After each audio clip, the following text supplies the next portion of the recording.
Hello friends, and welcome back to another episode. So I'd like to show you here this Lubitel 166 universal. I'll walk you around the camera, show you what some of the different functions, and then at the end I'll roll in the roll of Fuji Provia 100F and then a Kodak T-MAX 100. But first let me I'll show you the camera here. So this is the 166 universal. And of course we have the viewing lens and the taking lens. And this is, let me start actually at the beginning by saying this is a plastic camera, but it's not a toy camera. This camera does not fall in the genre of toy camera like a Holga or a Diana would. This is a serious camera, and it is capable of taking some very serious images. Okay, so even though it's plastic, it's a very durable plastic. It doesn't feel cheap. It doesn't feel like a toy. It's got some heft to it, and it actually feels pretty good. So please do not consider this a toy camera. Okay, so let's move on. Okay, so it says Lomo here. Maximum aperture is 4.5, 75 millimeter lens, which is equivalent in full frame digital, or 35 millimeter. It would be considered generally like a 50 millimeter lens. Okay, made in USSR back in the day. So let me walk around and show you some of the other things. So be patient too, please, because I'm in manual focus and I'm going to have to bring the camera in and out until I can nail my focus. Okay, so this is to cock the shutter.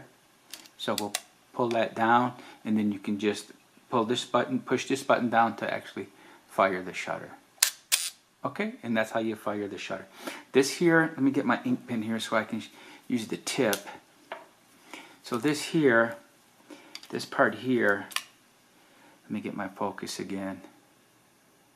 This part here, this is for a manual shutter release. If you have the old kind that's like a plunger, you know, the plunger type, you just screw it in here and you can fire your shutter remotely. Okay, this is for your shutter speed. If you can see it, I don't know if you can see it. There's a little notch right here. It's at 1/15. I'm going to move it. Now it's at 1/30, 1/60, and so forth. Again, I hope you can see it, but it's moving. It is moving. So I'm going to put it back on bulb, and I'll show you from the inside of the camera the different apertures. This black button here, this black button is for your aperture selection. So if you can see, it's on right now. It's on the maximum aperture of 4.5. Let me see if I have focus. Yeah, 4.5. I'm going to move it. Now it's at 5, 6, 8, 11, 16, 22. Okay. So let me move it back. So when I open the camera, I'll show you what it looks like at maximum aperture. This is the self timer, and this one right here is the PC cable. So if you want to fire a strobe, you put your old-fashioned cable in here. It's 25 feet or so, and you run it to your strobe. And if you want to do like you're shooting a model indoors, you can use this for like a photo shoot. You just run your old-fashioned cable. Okay, so I think that's I covered the front of the camera. Let's cover the top. So you open it just like a standard TLR, and this has got a really super bright I shouldn't even call it a focus screen because it doesn't focus, but we'll get into that later. So you have a very bright screen, which is incredibly easy to get to see through when you're outside, right? If you're out in daylight. This is a magnifier, and I'll just tell you now it's worthless. Okay, so that's kind of a Fisher Price thing. It's senseless. Okay, but there is good news at the end of this, so bear with me. Okay, so you can see, I don't know if you can see it here, but it's, because I really don't have anything to show you, I'm just looking at basically at a bare wall, but it is super bright. I mean, it's wonderfully bright to look through that. Okay, so you can see your subject very easily. So let me come in here. So this is to open the back of the camera. You just turn it up to the white dot is truly vertical, then you just pull down. Okay, so you pull down, and so I'll show you now. I don't know if you're going to be able to see. I'll go ahead and cock the shutter. Bear with me. Okay, I got it. I'm going to put it on, is it on bulb? Yeah, it's on bulb, and it's at the maximum aperture. So I'm going to hold the shutter open so you can see, you have an idea. Let me get my focus here again. So you can see there that the aperture is fully wide open at 4.5. I'll go ahead and release the shutter. Now I'm going to put it at f22. Okay, bear with me here. It's at f22. I'll go ahead and recock the shutter, and then I'll show you what it looks like at 22. There you can see that little tiny pinhole. Basically that's f22. I'm going to go ahead and close it. There, now it's closed. Okay, so I just wanted to show you the different apertures, the maximum 4.5, and then again f22. So when you load the film, right here's an empty one. I had an empty one. You just put it under this. There's a little clip, right? So it's like it'll keep it under compression so it doesn't fall out. You put it here. You roll it over this roller, and then you feed it into your take-up spool. Okay. And the way you take the take-up, this one comes out. This pin. Let me get my focus again. This pin will come out, and this one also comes out. You pull this one out, and then your film comes out. You put it back in your fresh take-up spool.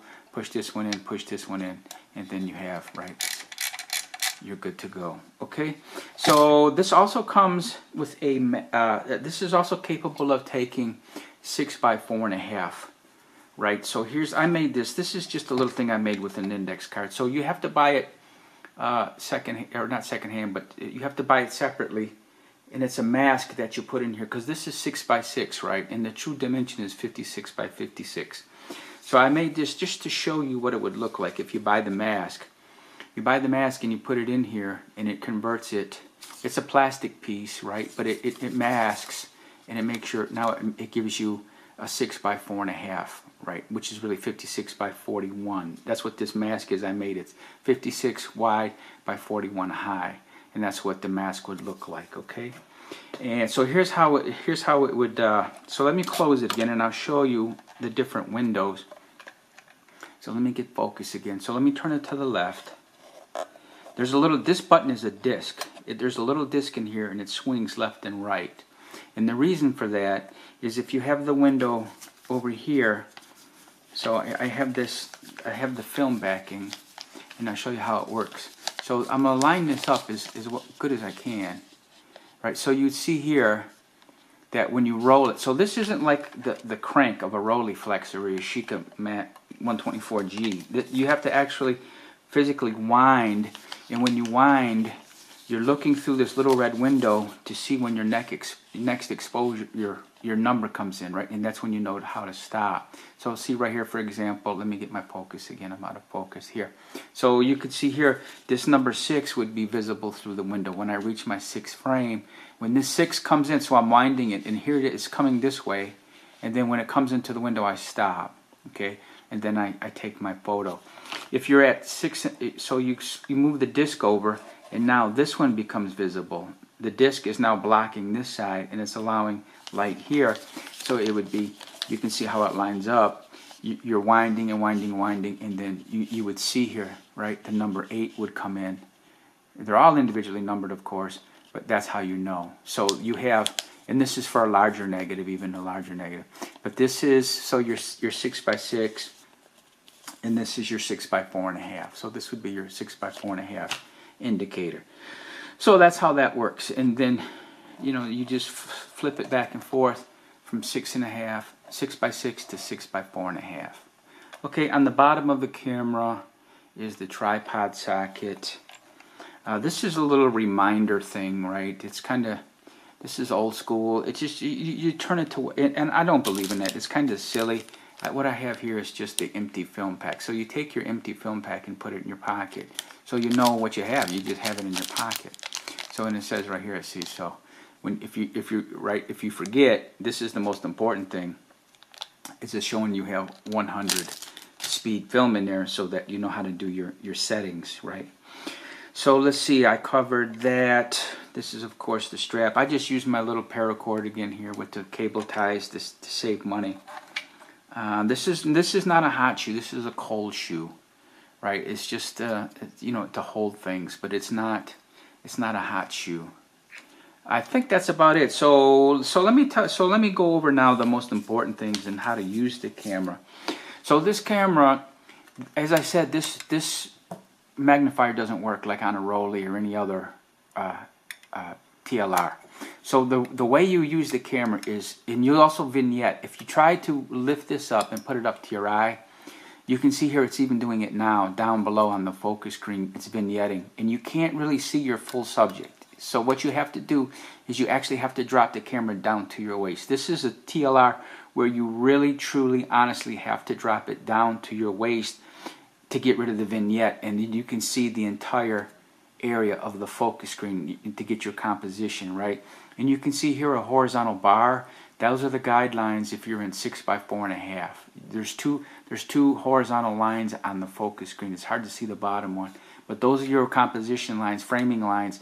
If you're using the mask, the 6 by 4.5 mask. If you're not, it's the whole window. You use the whole glass to get your composition for 6 by 6.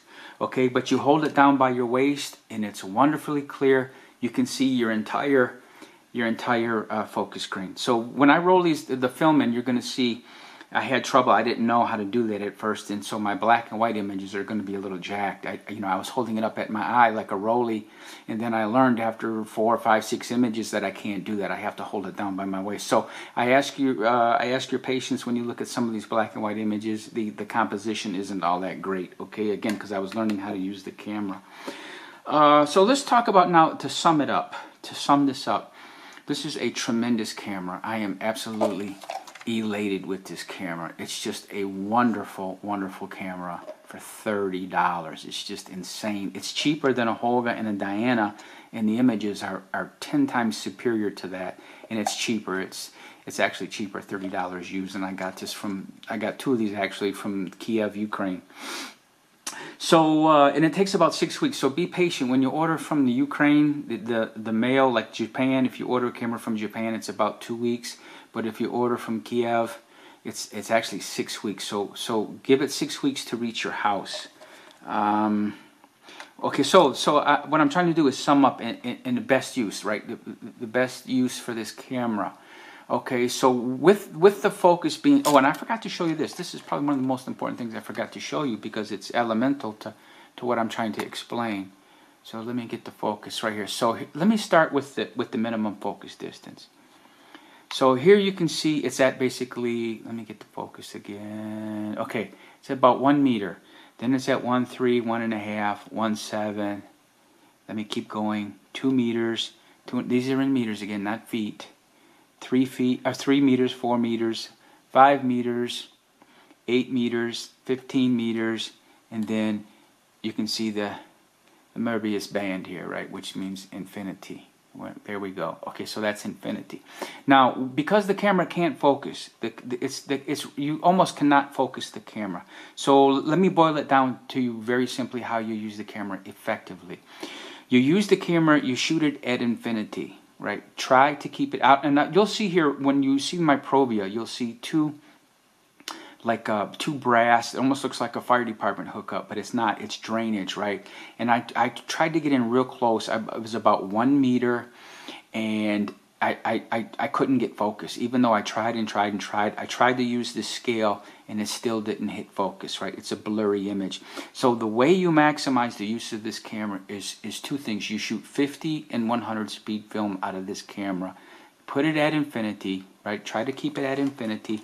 And because of your depth of field, right? So with this camera, because the focus doesn't work, what you want to do is you want to keep your, right here, I don't know if you can see it, right?